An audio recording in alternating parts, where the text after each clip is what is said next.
You think you know Apollo 13? Think again. Ron Howard forced his actors to fly in NASA's Vomit Comet over 600 times. A test audience thought the happy ending was unrealistic Hollywood garbage. And the man who saluted Tom Hanks at the end? That was the real Jim Lovell, wearing his actual Navy uniform. All in service, great story. Great story, really? Today we're exposing 16 hidden truths behind Apollo 13, including a launch sequence so convincing it fooled NASA employees, the frozen set that made actors genuinely suffer, and Brad Pitt's decision to walk away from one of the biggest films of the decade. Let's get into it. 1. The Vomit Comet was non-negotiable. Ron Howard made a decision that would define the entire production. He refused to use wires or green screens to simulate weightlessness. Instead, he convinced NASA to let the cast and crew use their KC-135 reduced gravity aircraft, nicknamed the Vomit Comet, because of how many people get violently sick inside it. Hey, I'm hungry. The plane flies in steep parabolic arcs that create approximately 25 seconds of true weightlessness before gravity returns and everyone crashes back to the floor. The plane goes like this. You're pressed down to the floor. To get enough footage, the production flew over 600 parabolas. That means the cast spent nearly 4 hours in actual zero-gravity conditions, more cumulative time than many real astronauts experienced during their entire careers. It was brutal, expensive, completely unprecedented. But it gave the film a physical authenticity that no amount of visual effects could replicate. The actors weren't pretending to float. They were actually floating. 2. A test audience failed history. This one still makes me laugh. During an early test screening, the studio collected comment cards from the audience. One viewer filled out their card with a scathing review. They complained that the ending was too typical Hollywood. They criticized the decision to let all 3 astronauts survive as unrealistic and a cheap crowd pleaser. The person writing the review apparently had no idea that Apollo 13 was based on a real historical event that happened in 1970. We're working on something, Jack. Just hold on. With real people who actually survived against impossible odds. The card became legendary among the filmmakers, proof that some audiences are so conditioned to expect fictional drama that they can't recognize documented history when it's presented to them. Ron Howard kept the card as a reminder that you can't please everyone, especially people who don't know basic facts. 3. Jim Lovell's real-life cameo. At the end of Apollo 13, when the astronauts are recovered from the ocean and brought aboard the USS Iwo Jima, there's a brief shot of a Navy captain in full-dress uniform saluting Tom Hanks. That man isn't an actor. It's the real Jim Lovell, the actual commander of the Apollo 13 mission. Wearing his authentic Navy captain's uniform. When Ron Howard asked Lovell if he wanted to appear in the film, Lovell joked that he'd finally get to experience the landing he missed out on in real life, since the Apollo 13 crew never made it to the lunar surface. It's a beautiful, subtle moment that most viewers don't even notice, but it connects the Hollywood version of the story directly to the man who lived it. 4. Bill Paxton's secret suffering. While Tom Hanks and Kevin Bacon handled the zero-gravity flights without too much trouble, Bill Paxton was a different story.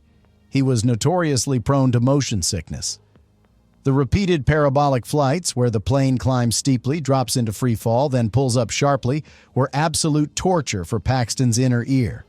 He reportedly wore a scopolamine patch behind his ear at all times just to keep from vomiting all over the expensive spacecraft sets.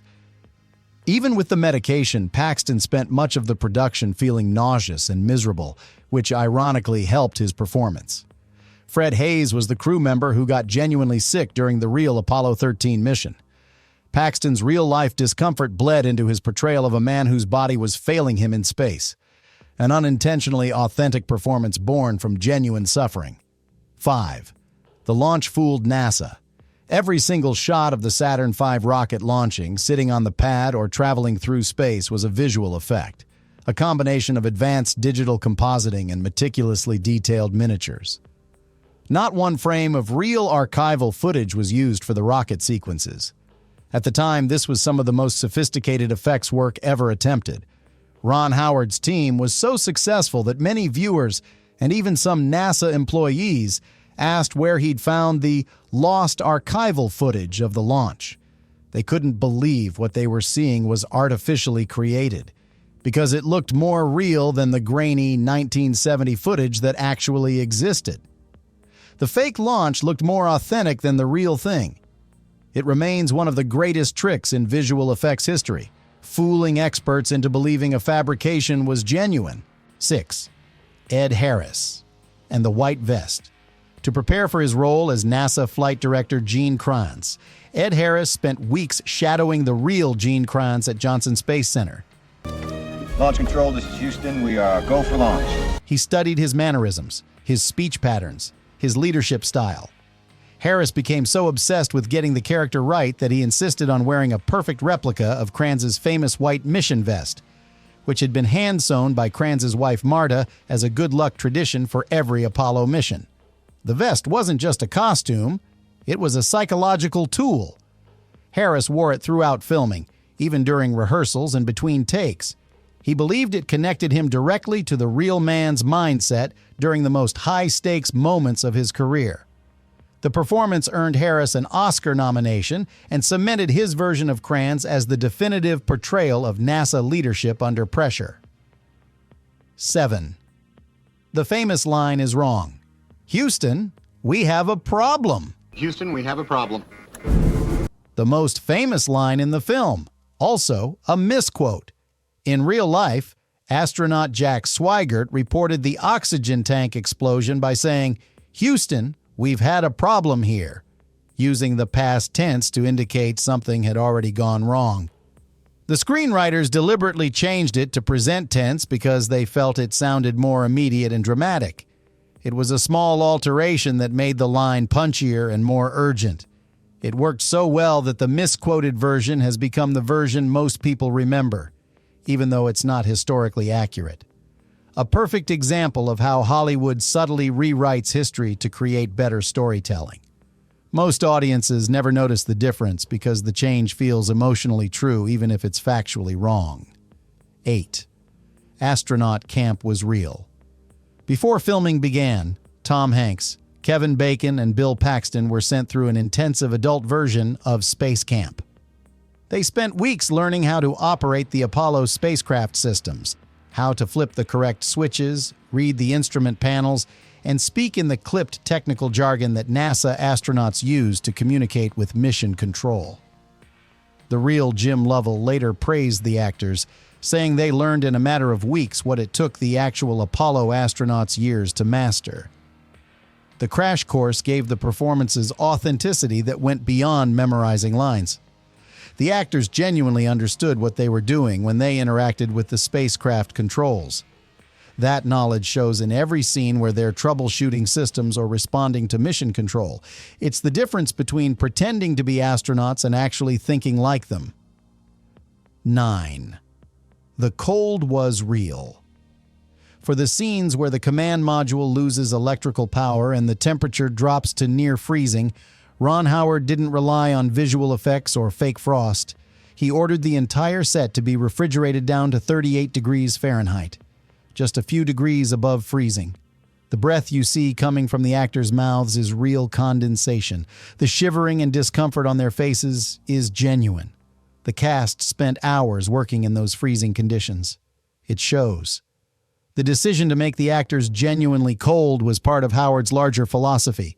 Real discomfort creates real performances. The audience isn't watching actors pretend to be cold. They're watching people who are actually freezing.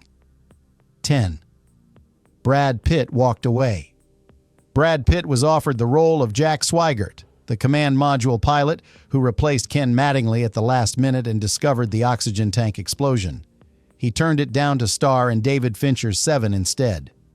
While Seven became a massive hit and solidified Pitt's status as a leading man, he missed out on being part of Apollo 13, which was nominated for 9 Academy Awards, including Best Picture, and became one of the most beloved films of the 1990s. Kevin Bacon took the role instead and delivered one of the best performances of his career. It's impossible to know how Pitt would have played the character, but it's one of those sliding doors moments where a single casting decision changed the trajectory of multiple careers. 11. The real audio in the credits. If you stay through the end credits of Apollo 13, you'll hear something most people miss: the actual historical audio recordings of the real Apollo 13 crew communicating with Mission Control during the crisis. Ron Howard wanted audiences to leave the theater hearing the real stakes of the mission, connecting the Hollywood dramatization they'd just watched to the authentic voices of the men who lived through it. The recordings are haunting. You can hear the tension and fear in the astronauts' voices, the clipped professional calm of the controllers, the long silences where everyone is trying to figure out how to bring these men home alive. It's a brilliant piece of filmmaking that reminds viewers this wasn't just a story. It was real people facing real death in the vacuum of space. And they survived through skill, teamwork, and an enormous amount of luck. 12. Marilyn Lovell's ring. There's a scene early in the film where Marilyn Lovell, played by Kathleen Quinlan, loses her wedding ring down the shower drain and sees it as a terrible omen for her husband's mission. That actually happened. The real Marilyn Lovell experienced that exact incident shortly before Jim launched on Apollo 13. She was convinced it was a sign that something horrible was going to happen. It's a small domestic tragedy that foreshadows the larger crisis to come. And it grounds the story in a reality that space missions don't just endanger astronauts. They torture the people who love them and have to wait helplessly on Earth, praying their loved ones come home alive. 13. The Curse of 13, the Apollo. 13 mission was haunted by the number 13 from the very beginning. The mission launched at 13:13 Central Time, 1:13 p.m. on the 24-hour clock. The catastrophic oxygen tank explosion occurred on April 13th. The filmmakers leaned heavily into that superstition to build tension, suggesting maybe there's something to unlucky numbers after all. In reality, the near disaster had nothing to do with superstition. It was caused by a damaged tank and a series of compounding engineering failures. But the eerie timing gave the story a mythological quality that the film exploits brilliantly. Sometimes real life provides better dramatic structure than any screenwriter could invent. 14. Gary Sinise's disappointment. Gary Sinise played Ken Mattingly, the astronaut grounded at the last minute due to measles exposure who had to watch the mission unfold from Mission Control instead of being in space. In real life, Sinise was a massive space nerd, and he was reportedly devastated that he was the only lead actor who didn't get to fly in the Vomit Comet and experience zero gravity. Because his character was stuck on the ground for the entire mission, there was no justification for putting Sinise through the zero-G flights. He had to watch from the sidelines while Tom Hanks, Kevin Bacon, and Bill Paxton got to float around like real astronauts. Sinise later joked that it was the biggest disappointment of his career. He was in a movie about space exploration and never left the ground. A hilarious irony that mirrors Mattingly's real-life frustration at being left behind. 15. The Grammar Police Apollo. 13 is a family-friendly film, but it faced a strange form of censorship during production.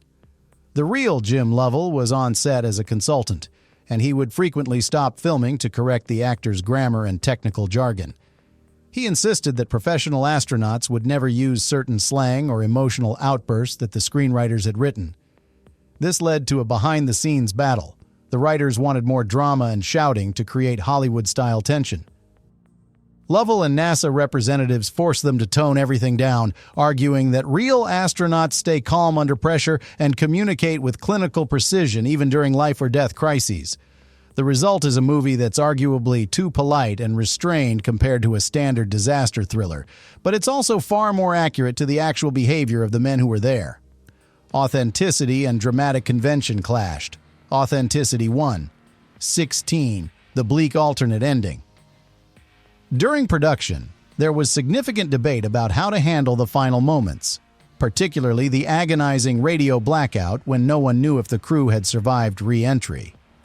An alternate ending was discussed that would have focused on the what-if scenario. The original script called for a much longer silent sequence during the blackout where the families on the ground began to openly grieve, believing the astronauts were dead.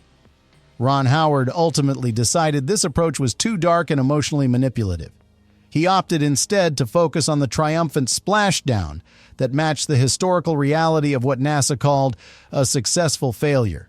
It was the right choice. The film ends on hope and survival rather than dwelling on the tragedy that almost happened. So did you know the real Jim Lovell was the one saluting Tom Hanks? Or that a test audience thought documented history was too unrealistic? Apollo 13 is proof that sometimes real life is more dramatic than anything Hollywood could invent, and the best filmmakers know when to step back and let history speak for itself. The actors really floated. The cold was real. The launch fooled NASA, and a man who almost died in space got to finally experience the hero's welcome he was denied in 1970. Which behind-the-scenes fact blew your mind? Let me know in the comments. If you want more stories about the movies that took us to the moon and back, hit subscribe. See you in the next one.